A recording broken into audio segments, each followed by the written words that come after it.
This is the Politics of Everything, and I'm your host, Amber Daines.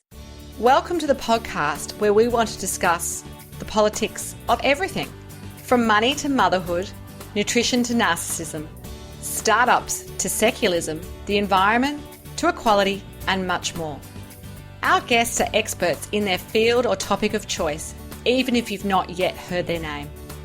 This is a bipartisan podcast, so while we love exploring varied views and get a buzz from a healthy debate, by no means is this a one-sided forum for any one political view. So please listen up and enjoy the politics of everything. Hello and welcome to the Politics of Everything. Today the topic is networking, and networking has mixed connotations for so many of us. Images of frenzied business card swap fests over cheap wine and a room filled with faces that we don't know is hardly enticing for many. However, networking can also be fun, meaningful, and life-changing. I know that from my own experience. Today, my guest is Fiona Craig, a former lawyer and recruitment consultant turned business coach and the founder of Smart Women Connect, indeed, an Australian networking group for female business folks like me. I'm keen to get her secrets on how we can work that room with confidence as we discuss the politics of networking. Hello, Fiona. Hello, Amber. Well, so tell us a little bit about yourself and your early legal and corporate career. So I'm Scottish, as you might gather from my accent, and I qualified as a lawyer in Scotland. I worked there for about 3 or 4 years, and I moved out to Sydney and worked with a big corporate firm here. Very quickly realised that it really wasn't for me. The late nights, the drafting documents, the detail-oriented work around law really wasn't my strong point. And I'd always been really people-focused. And so when I decided to leave law, I ended up in recruitment, which I did for about 10 years. And that was fantastic. Recruiting lawyers, legal professionals all over the world. That was a really wonderful career for 10 years. Great. And so do you think you were always confident, able to meet new people with enthusiasm and gusto, or was it something that you learnt over time? I have a theory that I learned it through primary school because the headmaster of the primary school was very into musicals and he played piano. He was a singer, and so we were encouraged. I was on stage from about age 7 or 8, and I had lead roles from about age 9 or 10. Now, I wasn't a particularly great singer, and at that stage, I would never have said that I was confident. I'm the youngest of 5 children, the only girl. I'm very close to my mum. And growing up, mum tells me that growing up until about the age of 8 or 9, I used to hide behind her and was very shy and underconfident. I really believe that being forced almost onto stage actually gave me a lot of confidence.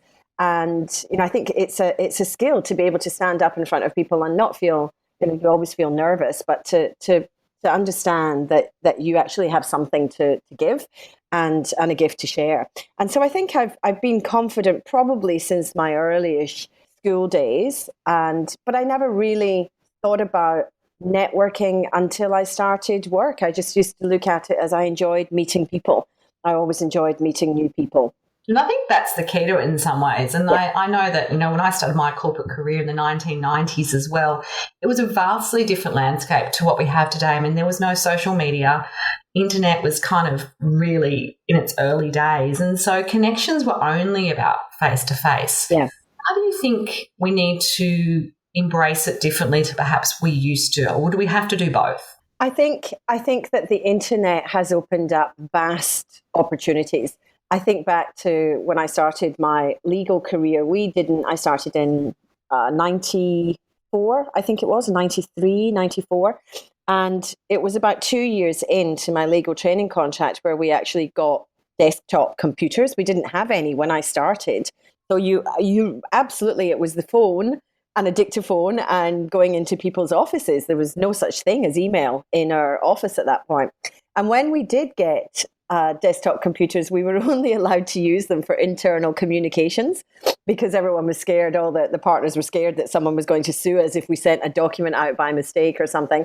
And so we used to use it to, as trainee lawyers and young lawyers, we used it to organize Friday night drinks. So we essentially used it to organize our networking, our internal networking events at that time. So I think that, with the rise of the internet and particularly social media in the last 10 years, I mean, LinkedIn has been amazing for my business. I basically have built my profile and my business through LinkedIn. Wow. Online is, I think, for many people, the cornerstone of how they, in some ways, get their confidence too, because you have time. You can create blogs, you can engage with people all from the safety of your own desk or your smartphone. So I think for some people, they find that easier in some ways, which is interesting. Yes, but the reason that I started, completely agree, and I think it has opened up incredible opportunities in terms of the type of people that we can get access to that we probably couldn't have got access to a number of years ago. But the reason that one of the reasons I started Smart Women Connect is having coached professional women, particularly women working in corporate and professional services environments for the last 8 years, I could see that they had a fear around real networking, around making connections and actually making proper business connections that they could then nurture into business relationships and into work, bringing work in. And they were hiding behind their computer a bit too much, not just with networking, but generally just working all the time and not concentrating on building their network. And so I decided that's why I started Smart Women Connect. So one of our taglines is bringing the human connection back to business, because I really believe that at the end of the day, you can meet people online, but the relationship is always stronger when you take it offline. Oh, totally. I absolutely agree. It's interesting you say that. I've found a study the other day from 2016, and it was of 3,000 people, and it was led by a US-based CEO called Lou Adler, and he's one of my online connections. But it showed that 85% of jobs were filled through networking and existing connections in that 3,000 people that he surveyed. Yep. So having been a recruiter, how do you think the recruitment world has changed? Or has it always been the case where you could find people, add them to your network, but perhaps it just wasn't in that online capacity? What are sort of the nuances now with recruitment? Yeah, I think it was a lot harder. I mean, recruitment recruiters are scrambling, or have been scrambling the last few years, to keep up with the changes that have happened because of social media. Now, a lot of organizations are hiring internal recruitment teams and doing a lot of the recruitment themselves rather than using agencies, because it's a lot easier for them to find people and to create a pool of talent through social media. I've used similar statistics. I haven't heard one as high as 85. Usually what I hear is about 70 to 75% of jobs are never advertised. And, they either go through to someone who's already in the organization or through a network. It's something when I'm doing career coaching with women, it's a big part of my job search strategy for them, is really looking at who's in your network, who are your connectors, first of all. So who are the people in your network who just know people and who are willing to connect and actually don't know how to do anything else but connect?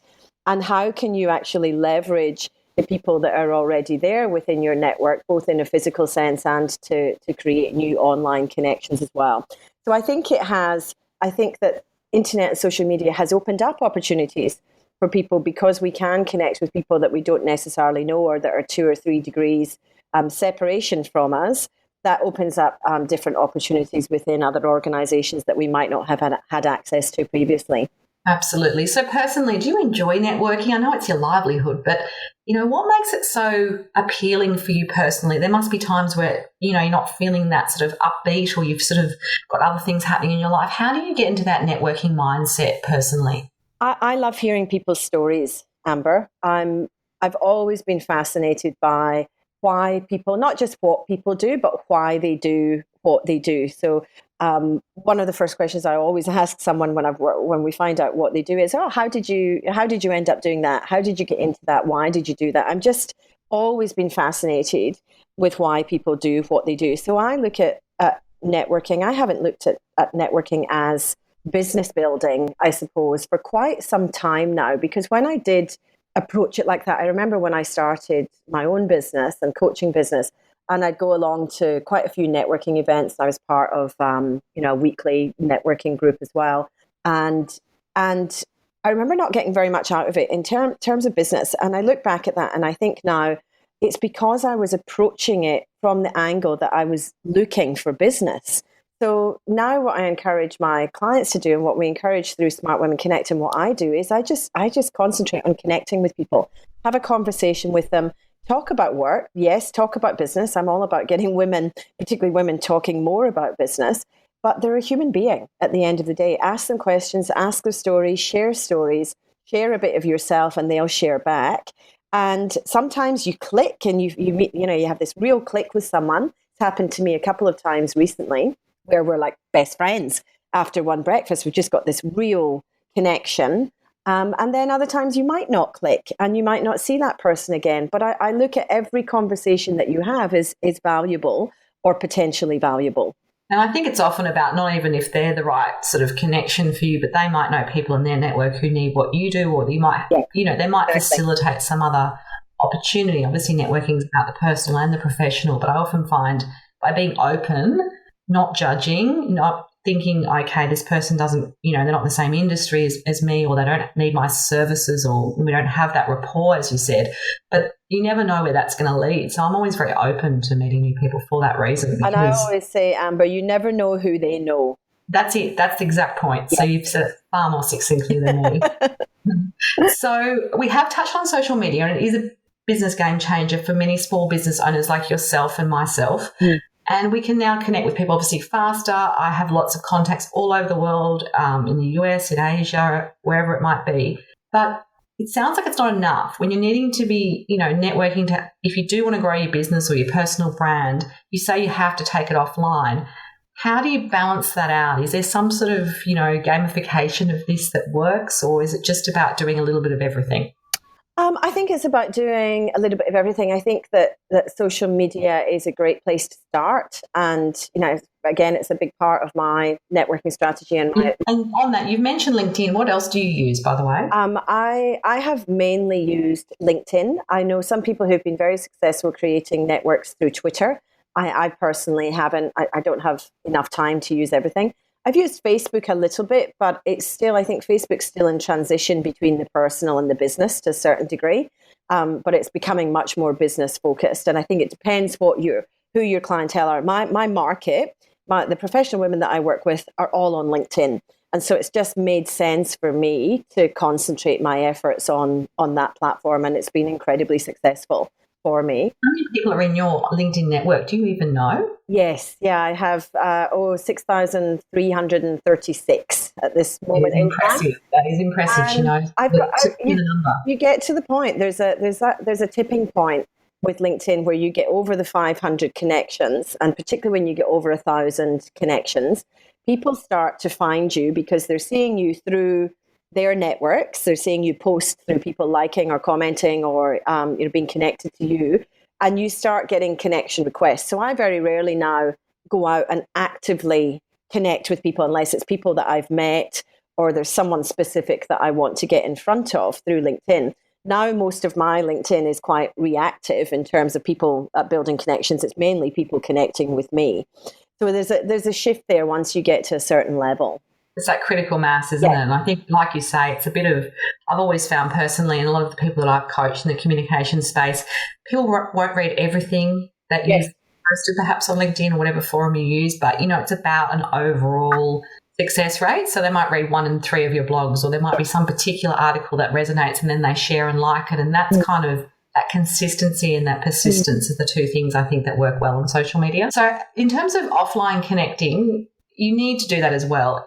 Is there any examples when that's worked so well for you? Like, are there any game-changing stories or moments where the networking space has suddenly made sense to you? And, it might be a lucrative piece of business. It might be meeting a future person that might come into your business and work with you. What's been like something that tangible that listeners can go, okay, this is going to motivate me to want to give it a go as well? So I've got a story, which is quite a recent story, of someone who I actually reached out to. So we were connected. She's general counsel of a large company. We were connected via LinkedIn, but I didn't know her. I'd never met her. didn't even really know anyone who knew her, but she has a very high profile, in fact. And I was really impressed with how she'd built her profile. A lot of the work that I do with women is helping them build their profile and their personal brand, and work with a lot of women in the legal space. And so I reached out to Claire, and I emailed her via LinkedIn, and I said, "Hey, Claire, my name's Fiona. I've been stalking you for a little bit of time now on LinkedIn, following what you do. I'm really impressed with the way that you've built your profile and your brand. I help other professional women do that. I'd love to have a coffee with you and find out more about how you did that, and see if there's something that we can perhaps do together to share your story and help inspire other women." So that led to her emailing me back saying, "Hey, Fiona, I've been stalking you too." We had breakfast. So we had breakfast. At that breakfast, she was one of the people I'm talking about. We just really clicked. She's an awesome human being. We just really clicked. And by the end of that breakfast, she'd written down a bunch of connections. So she's a natural connector. And she put me in touch with, she went back to her desk, said, "Send me something about Smart Women Connect. I'll send it out to some people, some senior legal women in my network." I got back to my desk, sent her the information. By the end of that day, I had 10 really senior connections within law. 2, 3, I think now 4 of those connections have resulted in work, whether that's or something like a breakfast being hosted, or running workshops for them, or coaching. Just incredible connections. We then subsequently had lunch again. We now meet quite regularly, and we're quite good friends. By the end of the second lunch, I think I had up to about 30 people that she had connected me with, and she just keeps going. It's just the tip of the iceberg. Absolute game changer for me for Smart Women Connect. Has taken me and the not just the business to a whole level, but the type of women that are coming on board and joining. She's a member now as well. It's taken it to a whole new level, Amber. I can't quite describe it.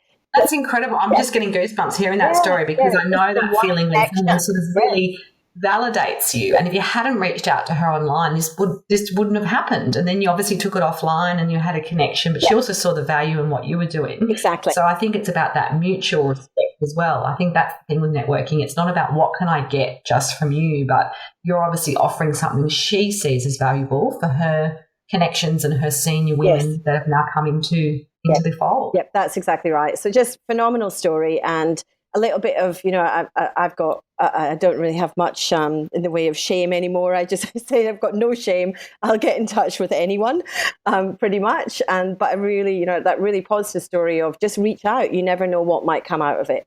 Interesting. I love it. So some advice for newbies to the networking game, if you like. Yeah. So how do people manage nerves and make the most out of those offline opportunities? I think online is one thing that we can all sort of look at other people and work that out quite easily. But, when you walk into that room and you are meeting new people, or you've been someone's +1 and you don't really know what to expect, how do you actually manage those initial nerves, and how do you get over yourself, if you like? Yeah, I've had a lot of nervous networkers. There's one of our members at the moment who is now actually has gone from being probably one of my most nervous networkers to one of my pro networkers. She's fantastic. And she's done it in her own way. She's quite introverted, quite shy. It's been just so rewarding watching her grow through the group. And I think a couple of keys, try and find a safe environment. If you're getting started, and that's one of the things we love about Smart Women, it's a safe, warm environment where you're not going to be judged. The women are all there for the same reason. They're really friendly. Try and find an environment like that that's not going to be too daunting to start with, because it's just about getting yourself out there and actually practicing having conversations with people and engaging with people. So the better the environment, or the safer you feel in that environment, the more likely you are to put yourself out there a bit more, if that makes sense. So sort of start slowly. So just remember that networking doesn't have to be all about big groups. If you are a bit of a nervous networker, or slightly more introverted, then you can start with smaller groups, or even start with one-on-one. Coffee with someone is as good networking as being in a big group of people. Do what suits you and your personality, but then be mindful of pushing yourself beyond your comfort zone as well, because that's how we grow best. Absolutely. So often you meet tricky or awkward people, and those people that you don't have the rapport with. How do you deal with that? I mean, we're not going to be, best friends with everyone. We're not going to get on with everyone. How is there any courtesies around how to manage that? Yeah, I think it's to be respectful. So I'm always respectful of someone's time. So whether I'm bored senseless or just feel I've got nothing in common with that person, I will always give them a bit of my time and my respect. You know, I'll maintain eye contact. I'll actively listen to what they're saying. But then I'm at a stage now where I don't have a lot of time to waste, Amber. You know, if you're running your own business, you don't really have a lot of time to waste. I'm pretty direct. I won't say you're boring me senseless, but I will say something along the lines of, you know, it's been so good to speak to you. I really enjoyed hearing about your background. Probably like you, I'm here to meet a few people today or tonight. So really great speaking to you. I'm just going to go off and mingle a bit more. Hope to see you a bit later in the day or something like that. Or another tip and technique that I use and teach people is take the person with you. So say, you know, there's a group of people over there. There's someone there I'd like to meet. Would you like to come with me? And we'll go introduce ourselves to that group. Take them, introduce them to the group, and then make your exit. No, I think that's great. Bit of tact, but a little bit of directness doesn't go astray. And I think often people are feeling it as well. I don't think it's a one-way thing. If you don't have that connection or conversation has just gone stilted or it's gone awkward, you both know. So I think we're all adults and we should be able to be a little bit honest as well. Absolutely. So with the Smart Women Connect, how do you differentiate yourself from other sort of female networking groups out there? I mean, I know I've been to your events, I'm a member, and I understand the premise of it. But for people who don't get it, it's obviously female focused, but what makes it different? I think there's a couple of things. One, in terms of where we sit in the market, when I started, I knew and I could see, and I was part of some groups which were for female founders or female entrepreneurs. There's quite a lot of networking groups out there for that. There's a reasonable number of networking groups for senior executive women once they get to the sort of C-suite level. But there wasn't really much in the way of real connecting community style groups for corporate women. So I'd worked with corporate and professional services all my career. And the women kept saying, I don't know where to go, or we don't have events for us. And I think that's where I'm differentiating myself in terms of the market. So it's very much aimed and perfect for women who are working in corporate or like you, Amber, who actually work with corporate. So if you're running your own business and it's corporate clients that you're looking for or it's corporate people that you're in front of, so long as the women coming in understand the corporate environment and they've worked with or do work with corporate in some way, then that's really where our sort of market sits, if that makes sense. Your sweet spot. Yeah, no, it totally makes sense. And do you have a critical number that you'd like to grow it to, or is it sort of not about that? Look, it's not about that. So the big part of it for me is a couple of things. One is our events are really, and I think you would testify to this, our events are really lively. So our signature event is a breakfast, smart breakfast, which is a combination of learning through a great keynote speaker, but I make sure the women have time for connecting and facilitate the networking. We have music going. They're really fun. You know, I've been to so many events where you see people's eyes just glaze over and they can't wait to get out of there to get back to work. By the end of our breakfast at 9 a.m., we have to kick people out of the breakfast at 9:30 because there's still a huge cohort of them standing around chatting and getting to know each other because they've made some really, really good connections. So I think that's one area we're really differentiating ourselves as well. And I forgot the question. You asked a question. Just the idea of, what makes you different and what are people, do you have a critical number? Is it about how many members you got now? Is it about being global? I mean, what's your sort of vision for Smart Women? No, my vision isn't global. So as I said earlier, one of the strap lines is bringing the human connection back to business. I pride myself on the fact that I know every single member. We talk to every single member. You can't just join. It's membership based. You have to speak to either myself or Amanda, who works with me. And, we make a decision as to whether that person is right for the group and whether the group is right for them. I would like to continue to manage to have that sort of ethos because I think so far what we're seeing is a very high quality of women with different backgrounds, but who are all in it for the same reasons. There's not people there just to take. Everyone's there to give and take. And that's really vitally important to me, that the integrity of the community stays really strong. So that might limit it in terms of numbers. I'm okay with that. I'm all right with that because for me, it's about the quality of the connections that people are making. And one of the differentiating factors at the moment is I can have a conversation with you, Amber, and sit down with a list of the members in front of me and say, right, Amber, you should go and connect with X, Y, and Z people because I know them and I know their business, and I know that they'd be good connections for you. And I think that's a really valuable element that we bring to Smart Women Connect that a lot of bigger groups probably don't have. No, I think that's absolutely true. A bit of a gendered question here. Obviously, Smart Women Connect, by the title and what you've shared, is all for women. In your experience, do men and women network differently, and how is that so? And beyond that, what can we learn from each other? I mean, I think it's about, we live in a co-ed world, so Yeah. The reality is we do business with both men and women, generally speaking. Yeah. What do you notice about the differences between the way men and women network? I've had a lot of people ask me, why is it Smart Women Connect? Why is it not mixed? And my experience is that there are conversations that women will have in a room that's full of women that they won't have if men are in the room. Whether you're talking about a training room or a networking room or a breakfast, there's an openness and there's a willingness to share some of the challenges. And don't get me wrong, Smart Women Connect, as you know, Amber, is definitely not a whinge fest. It's incredibly positive. But there are challenges that women face in business and continue to face in business. And I think bringing them together allows them to share those challenges without feeling that they're being either judged or having to temper or in some ways, not say what they're really thinking. Do I think men and women network differently? I think it's I don't think it's necessarily a gender thing. I think it's an individual thing. I think some people just are good at meeting people, are good at building rapport, whether that's male or female. I'm not going to go out there and say I think men and women are different or better. I get a lot of women saying to me that they believe that men network better.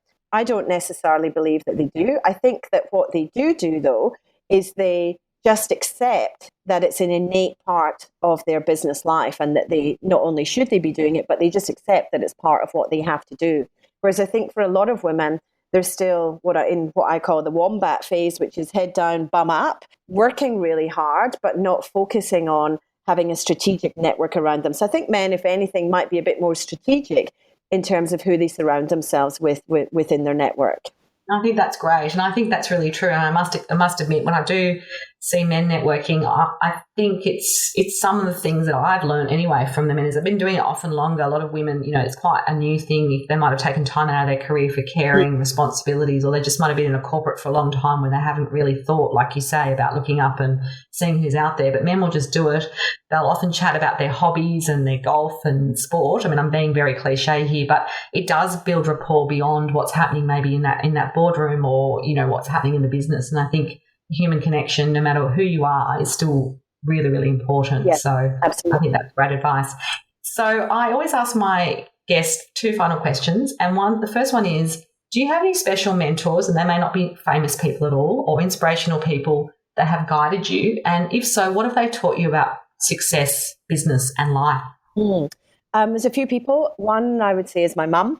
I love my mum, but I didn't come from a professional family. I'm from a very working class background, but quite entrepreneurial. My dad and my mum started a trucking business. So I'm the daughter of a truck driver. My brothers have gone on to run that business, and one of my other brothers runs an incredibly successful demolition business, and they all live still within a mile radius of where we grew up. I'm still the only one to never mind leave Scotland, but leave the hometown. Mum inspired me because she raised a family of 5. They didn't have a lot of money. Everything went into the business, and yet we never wanted for anything. She never complained.